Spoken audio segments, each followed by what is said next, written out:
This is the One Episode Rule, a podcast about first impressions. I am Magpie, already breaking my streak of actually watching anime by only watching one extra episode of Bocchi the Rock this week. Nice. I'm Blackle. And I have been playing Phoenix Wright Ace Attorney, which is kind of like an anime, right? Phoenix Wright Ace Attorney is anime. Okay. Yeah. Good. If it had been released as an anime instead of a video game, it would have been the greatest anime of all time. Would be beloved. Anyway. Is it my turn? Do I get to talk now? Yeah.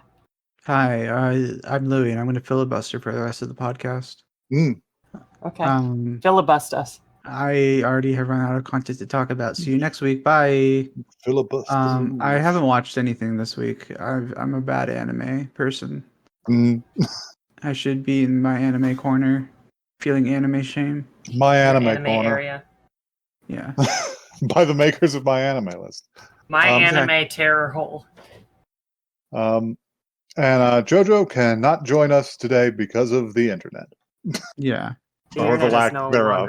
Longer allowed anymore. They don't have it in Florida. Have you heard? Anyway. They got rid of it. So yeah, you guys want some news? Yes. Sure. Tell me the news. All right, I've got good news and weird news. Oh boy. Okay. Anime Expo had its trigger panel, which I alluded to in a news segment a while ago, and they announced some stuff, like I said they would, and it's good that they did this. Yeah. Cool. I was just having a trigger conversation last night. They bought Panty and Stocking from the people who had it. It says Gynax, which I didn't think actually existed as a company anymore. But I saw that clip of the announcement trailer, and I didn't think it was real. I thought it was someone else's AMV. It's like, wait, this is real? They gave us more information about the Gurren Lagann movie that they want to put out. Dungeon Meshi is going to come out in January 2024 on Netflix, so I'm going to watch all of that because it will be both interesting and easily accessible. And that's all generally good news. Nice. Next, Jujutsu Kaisen Season 2 happening tomorrow. Yeah, tomorrow. It's just tomorrow. I still forgot to watch that movie. Events are transpiring. I don't know how relevant it'll be, but I should probably watch that. And finally, and most strange of all, which is that Wit Studio and Warner Brothers Japan have announced the Suicide Squad Isekai series that they will be producing. I have seen the trailer, and it doesn't clarify anything. No, I really scared doesn't. and confused. I am baffled by this in its entirety. However, looking at the trailer, it doesn't. The trailer at least appeared to be quality. We will be keeping you updated on this freak-ass anime as more develops. Okay. We will be reporting from the eye of the storm. Yeah, because I'm going to keep an eye on that. Until either our batteries run out or we do. It's too fucking strange not to watch. Yeah. So, Louis, you went off to find something. Well, did you bring us a show? It's I have a story and I have a show, but I want to tell the story first. Tell us the story. My story was, it's very funny that you brought up Trigger and Dungeon Meshi and all that, because I saw that they had the first episode premiered on July 1st, and I was like, that sounds like something cool to watch. So I was like, let's watch that. But then I found out it was theaters only. So that's not happening. So instead, I have Heavenly Delusion. Here we go. I don't know what it's about, but it's something. We're going to find out.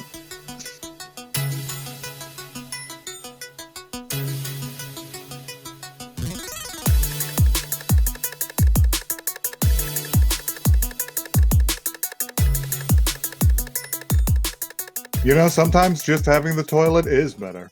Yeah. God. The Golden Throne, or rather the Force. Have you ever wanted to go outside? You ever wanted to go outside but go inside at the same time? Yeah. I think it's amazing that you can touch grass indoors these days.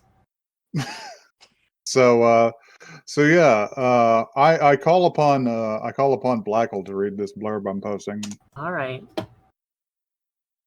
15 years ago, disaster struck human civilization, and now dangerous man-eating monsters roam the ravaged lands, posing an existential threat to the remaining survivors.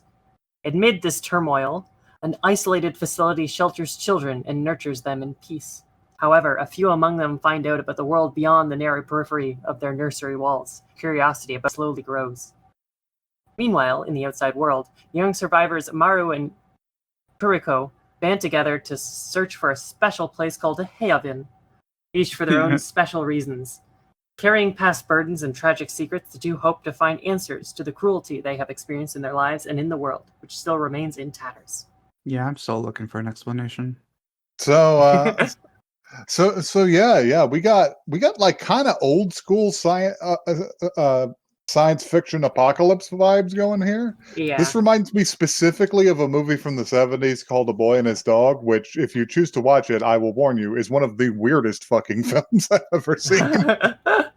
And it has Don Johnson from Miami Vice. Wow. I think you're going to say Don Cheadle. It has Don Cheadle in it. That movie was War made. Machine.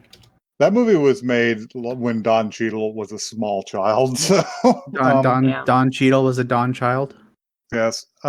So anyway, so we open on The Witch from Mercury. No, there's a lot of tomatoes I was thinking here. that too. I thought like it looked a lot like The Witch from Mercury, just like in animation style. In general, animation style and setting, but yeah, we open on sort of an idyllic school with a tomato garden, and all the kids are wearing these. The kids attending the school are wearing one of the most interesting anime uniforms I have ever seen. It is like they have just tried to straight up cross 50% the girls and boys uniform from any anime school into one uniform. Androgyny. This androgynous sailor suits. This is the future. Everything looks the same. But yeah, the kids are having a good time. The grass is green. You know, the sun is shining. One kid is sadly in the infirmary, but another hands him a fresh tomato through the window, and it's just like, oh, it's all very nice. And we zoom up on the balcony from the second floor of this school to a girl whose name I believe is Mimahime, and she's just sort of spacing out. And then a reverse shot where we kind of see her from behind and a little bit lower, we see that there is no sky in this scene. Just hexagons. It is a ceiling. It is future hexagons up there. We're living in a simulation. And when she is approached by another student, she simply remarks that there's going to be a test today. That's so cryptic. And they're just like, they're just like, well, it's just a regular school day. And they pop into their extremely depopulated classroom where there's only like 6 students and a robot teacher. And yeah, there's a test today.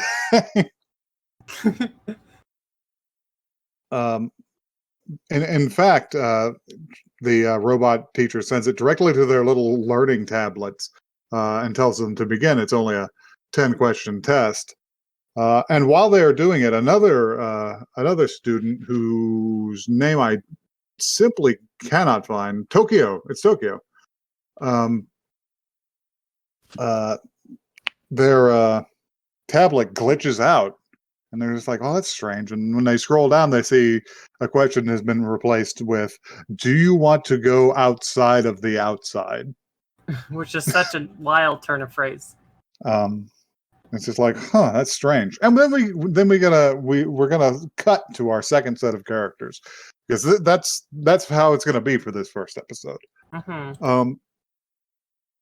And our second set of characters are apocalypse journeyers with just the greatest fashion sense. Because they're not ragged or anything, and Kuriko is wearing like an absolutely fucking like fire like tech wear American Air Force jacket. Yeah. It's really impressive. Did you notice that it was US AF Yeah, branded? I did. Yeah, I But, saw when she was like leaning forward, like to threaten some guy. really Yeah. yeah, it's really excellent. It's got like toggles. It's Mhm. great. They need to start selling that shit, I think. They need to sell that shit. Mhm. If I didn't have so many misgivings about synthetic materials, I'd be right on that. But yeah, they're just sort of doing some Last of Us style walking. Yeah. Video game rather than television series. I don't know how idyllic the television series is, but the video game is often very peaceful until it's not. But Yeah. through the destroyed and regreened Japanese countryside, um, they need to stop in a town and see if they can find some food on their journey. So Gotta get them munchies. they try and find a building that hasn't been broken into yet. And they do. They find one. The front door is locked. And while Kiriko is trying it, she looks around herself. She's just like, "Oh shit, where's he at? Maru, where the fuck are you?" And this is how we learn their names. And yeah, he's around back at the sliding plate glass doors, and she's like, "Fucking sweet. The windows aren't even really broken. Nobody's been here." So yeah, they pop in and just start scavenging like you would. Kiriko finds a toothbrush in package, which is an incredible find in a post-apocalypse. Very, very convenient. I'm willing to bet you will find several thousand out-of-package toothbrushes and want none of them. Yeah. Maru finds a full pack of toilet paper, which is an incredibly precious resource that I believe I may have remarked on this on the podcast itself. But should the actual world that I live in end, I would be willing to kill someone over toilet paper. I was about to say, like, that's something that like you exchange human lives for. Like, Yeah. really give me your toilet paper, or you will die. Exactly. Like food, I will share with travelers. Water, a precious resource, I will give to my fellow man. You stay the fuck away from my toilet paper. I need to be clean down there, or heads are gonna roll. If I am not clean down there, you will be chained to the front of my truck. But moving on. So yeah, it's sort of a vibes building scene. Kiriko is just like, fucking great toilet paper, and then she goes around to the bathroom and finds that it A has no door and B has weeds growing up through the bowl.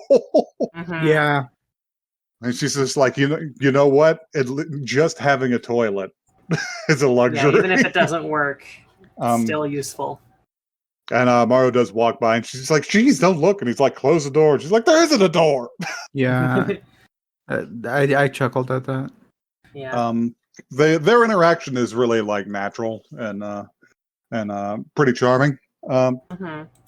And finally, they head upstairs and into the bedroom, and unfortunately find the previous occupants of the home.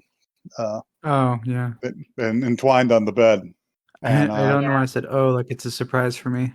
And Kiriko darkly remarks, "Well, we won't find any food here." Yeah. Most people died of starvation. So yeah, toilets.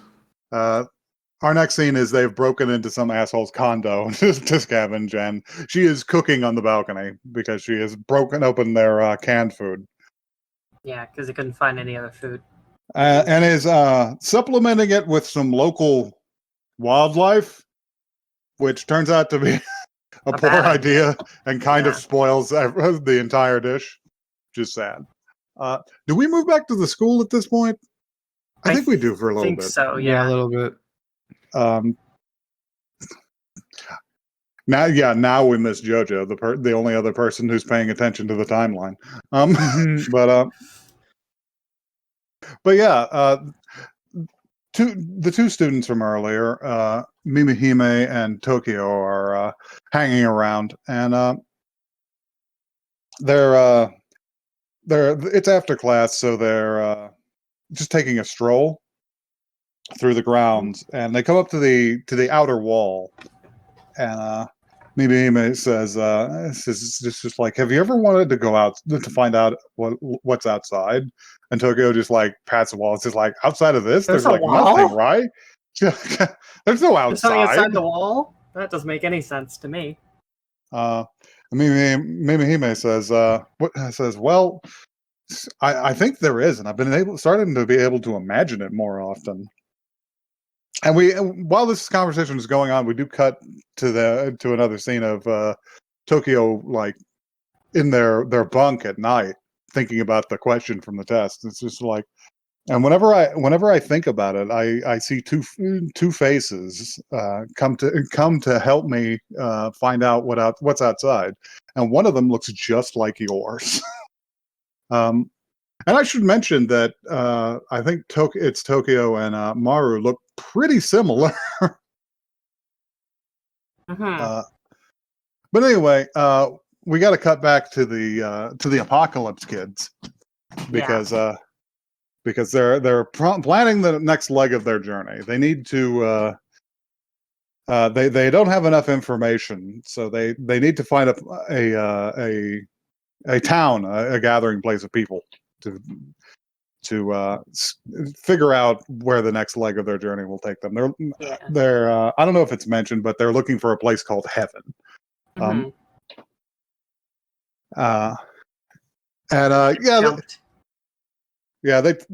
They talk about a few things. They're just like, I need some new damn shoes and we need some food.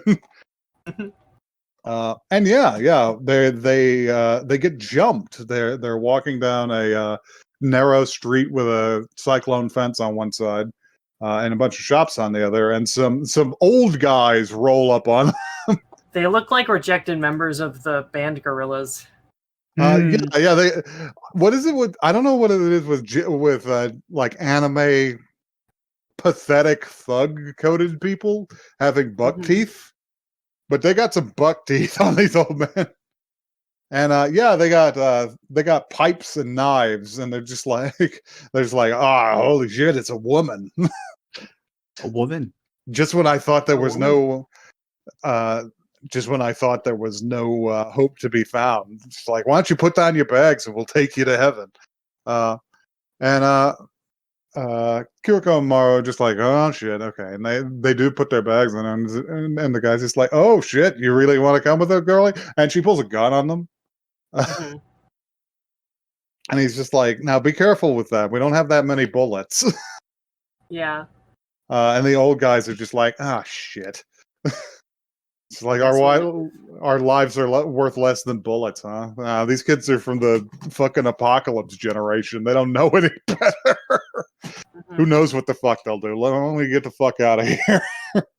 But the third guy has, and they're not that far away, so I don't know why he's doing this, but he has binoculars on them. He's just like, hey, wait a minute. I don't even know if that's a real fucking gun. Because it is a weird looking gun. Looks like some kind of like weird ray gun. He's just like, are these jerks trying to bluff us with a pop gun? And Kiriko's just like, ah, shit. Okay, run. And she starts to climb the cyclone fence, and they're just like, aha! And they come in on them. And Mario just starts to whoop their asses. Because he's just dodging lazy knife thrusts. Yeah. Like Bruce Lee would have done. He's just this guy has style. And he drops a couple of spin kicks on some guys, and does a Three Stooges maneuver at one point, I think. And while he's doing this, Kiriko is just like, oh shit. So she just pulls the gun and takes aim at a nearby like power pole, and blasts a big melted hole in it so that it cracks in half and falls over. There was an incredible like 3D shot too at that moment where it, like sort of it was around it was a good one that she's grabbing onto. And they're just like, oh shit, it really does shoot. So yeah, they've got him on the ropes. And they turn the tables on them. They're just like, hey, since we're here, do you guys know where a place called Heaven is? Why don't you take us there? And they end up forcing them to take them back to their hideout, which is just an old hospital that's all fucked up on the inside because everybody lives like hobos now. Mm-hmm. Except for, well, one notable exception towards the end of the episode. But yeah, she's just bullying them at this point Yeah. with the gun. We turn the trying to tables get on you. information on. Haha. Now charge my battery. Yeah, she's like, charge this battery for me. It's just like, why the fuck should I? And she just pokes the gun up his nose. Mm-hmm. And yeah, they grill them over finding heaven, and they're just like, we don't know what the fuck you're talking about. And while the battery's charging, and they're just like, oh, all right, we'll charge the battery and then we'll leave. And then some other guys come back. One guy inexplicably wearing a motorcycle helmet. I guess it's the closest thing you're gonna get to armor. Yeah. And if you're gonna make your livelihood trying to beat people's knees in with a pipe, I guess you gotta wear protection. Yeah, for sure. But yeah, they come in and they're just like, well, if you like tomatoes, we might know a place. Which from Mercurius room tomatoes for me? I'm sorry. Mm-hmm. But they're just like, oh shit, Mara, what do you think? You like tomatoes? Love them. And yeah, and they get the information from those guys, and it's like, all right, battery's done. It's just like, thanks, and she pockets it. He's just like, what's that power anyway? It's just like, oh yeah, this gun, and she slots it in. And they're just like, you bitch. Yeah, it's been dead this whole time. It's been completely empty the whole time. She put the fear of God in them with that display earlier. It's a pretty good one. Do we go back to the school now, or do we move on? We go back to the school. Yeah. Because Tokyo is thinking about the outside, and goes out in their. I don't know Tokyo's gender actually, so I'm just going to refer to them as a they. But they go out. They go out at night, just in their just in like a shift, and to think about it, and it's got like and they turn around and they notice that the director's there, an old woman in like a wheelchair with some of her assistants, and it's got like real like you shouldn't be out of bed vibes. But we can give you medication if you can't sleep. If you can't sleep, we can give you some medicine, which is like, ooh, that feels like a veiled threat. But it does lighten up because Tokyo just asks them directly. It's just like, is there an outside? Like, is this all there is? And the director, refreshingly, doesn't try and do this "there's no war in Bossing Say" thing. She's just like, well, in fact, there is. And they're just like, director. She's like, they're gonna find out anyway. They're human beings. They'll figure it out. But and yes, in fact, there is. And then we cut away because it's time to go back to Apocalypse Kids.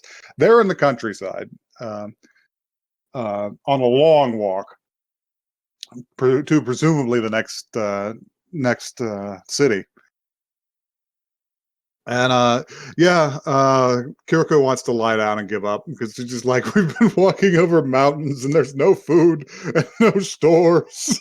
It's just like, are all the old people lying when they said that there used to be a store at every corner? It's just like, and I was just like, we're in the middle of the country. Let's at least find somewhere half decent to sleep. And they do. They actually find the greatest place to sleep because they find a country inn of the Japanese type. And what really surprises me about this is they come up on the place and there's chickens, and they're just like, wow, is this place open? And the innkeeper lady is just like, in fact, it is. And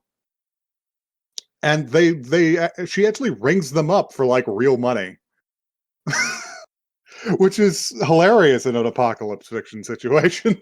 Because it's like, what's the money backed by? I don't know, habit.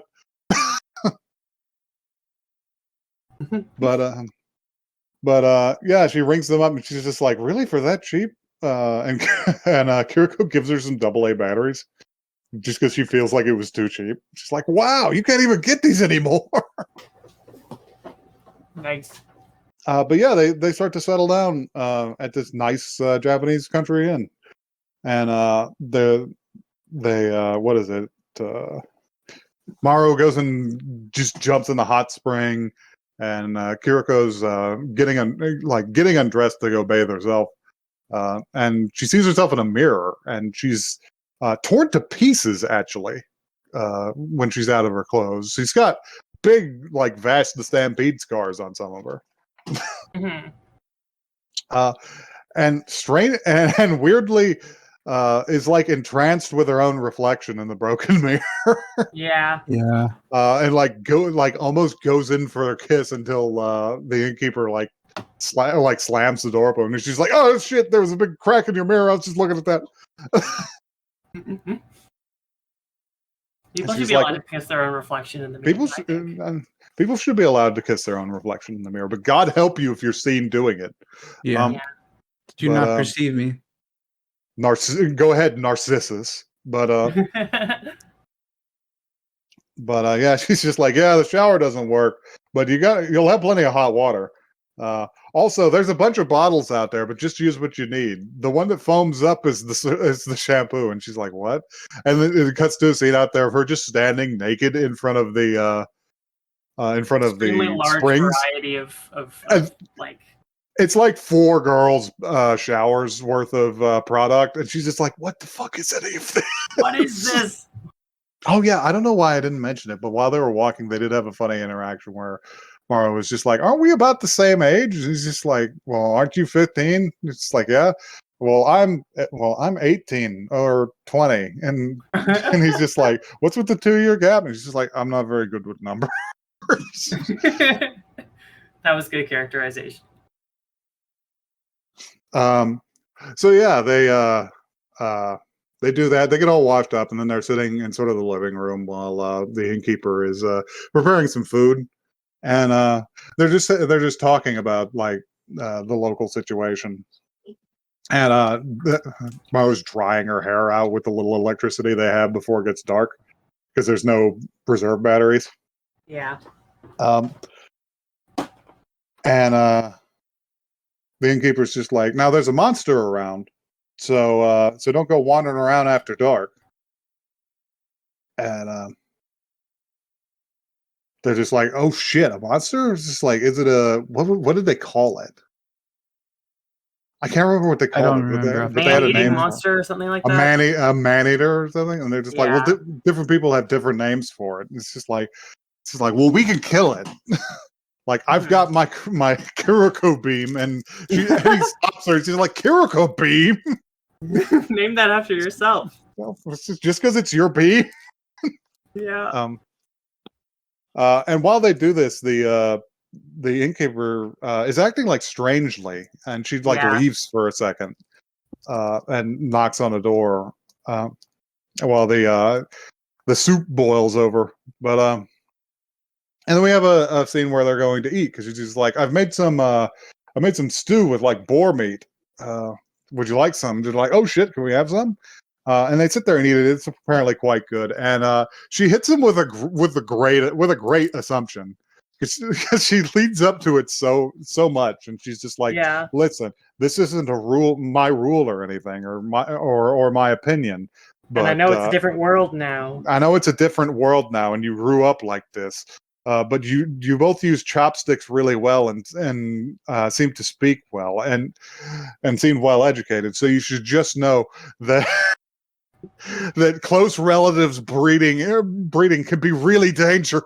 And there's, like, a beat. It's just like, what the hell do you mean? We're not even related or dating. I just picked this guy up in Tokyo. Somebody asked me to bodyguard for him. Mm-hmm. He's a client and nothing more. Yeah. And then they retire to their room, and Maru actually, like, pulls his futon far away and immediately collapses. She's like, wow, you mad or something? And then she trips, like, getting into her. She's like, wow, I didn't know I was that tired. Something feels pretty weird, actually. And they both immediately conk out. And we switch perspective to the innkeeper, who is in her futon, fully dressed, loading a shotgun, and just holding it to her chest. At this while point, I was like, is there some kind of weird, are they drugged? Is it going to be like a dangerous game type thing? Are they going to get hunted for sport? And then, I was thinking like Book of Eli shit. It's just like, oh, is she just gonna like drug him and then kill him and eat him? yeah, Like that real too. the That also road came- stuff. yeah. But no, what the deal is that yeah, the beast is out there, and we saw it earlier in between scenes while they were Mhm. resting back in the first town With the purple lightning. with the purple lightning. It's a big, like monstrous bird of some kind, Hmm. but its head is just like a mess of just like teeth and eyes. And and over this spooky scene, we cut back to the school. And the director explained it's just like, yes, there is a world outside, and it is a foul, hellish place full of monsters. And then we cut to an outro that isn't anything but a song. Yeah. So yeah, that's it. What do we think? I thought it was interesting. I thought I quite liked it, actually. Yeah. I don't know like when I'd have time to watch more of it, but I thought it was pretty cool. It reminds me of older more like from a couple decades ago takes on like post-apocalypse situations. Yeah. It's like the green apocalypse, Yeah. Yeah. where it's just that people are gone. Yeah. That kind of reminds me of like Yokohama Kaidashi or whatever it is, where it's just like a few old people and a couple of androids left, but they're Yeah. still just living their lives. Hmm. Yeah, I think it Um, had a really good like pacing and Mhm. characterization. The animation was pretty good. yeah, animation looked great. Like these Yeah. characters look great. It's very smooth. Fashion is on point. Mhm. uh, It almost reminded and me of Chainsaw Man for some reason. Just the animation, everything is really fluid. yeah, it looks a little bit like that. Yeah. And I like. I generally like the story they're setting up here. It's intriguing. Like I said, it reminds me of A Boy and His Dog, only in that there's a that's a wasteland apocalypse, Right. but there is an underground society of people who live like it, like the before times Hmm. in it, which leads to the fucked up part of the movie later on. Yeah. But Yeah. because it turns out that they have things that they need that they can't get from their population anymore. I see. I took a little peek at the Wikipedia article for that, so I think I know what you're talking about. And yeah, it feels a little bit like the travel sections of the Last of Us, and I think it's really neat. I think I may watch more. I find it easier to digest these like single run anime, like just like 12, 13 episodes, Yeah. because I don't get like burnt out. I just want to Yeah, say that's for 2 sure. for 2. That's been a hit for me Mhm. because I also brought My Home Hero. You brought that. So yeah, you're doing well. Yeah. You're winning. I'm You- a winner. You got maybe winner. one more. You got maybe one more good one in you before you bring something that's just absolute trash. I did bring that one. I did bring that one that was like the angel next door can't possibly be this nice or whatever. So Oh yeah, well, that wasn't really trash. It was just kind of dull. it was just dumb. But anyway, if you would stand between me and toilet paper, you can tell me about that at oneepisodecast@gmail.com. Won the word, not the number. Yeah, this is the part where Joey's like, "That's one Yeah. the word, not the number." By the We're way, we also have on a Twitter Twitter. at the One Episode Cast. I don't know for how long we'll have Twitter, but until then, we're there. Twitter's incredible because we've been predicting its downfall for literally months at this point. It's like it's like a dying snake. It's just convulsing in like It's the taking- most horrifying ways. It's taking so long. We thought the post limit was going to tank it, but it just seems normal now. Yeah. We could have a whole podcast episode about Twitter. Yeah. So yeah, I have nothing else other Me than neither. just thoughts about like apocalypse fiction. Yeah. Go I like- listen to something else now. I love a chill apocalypse. Yeah. Me too. Chillpocalypse.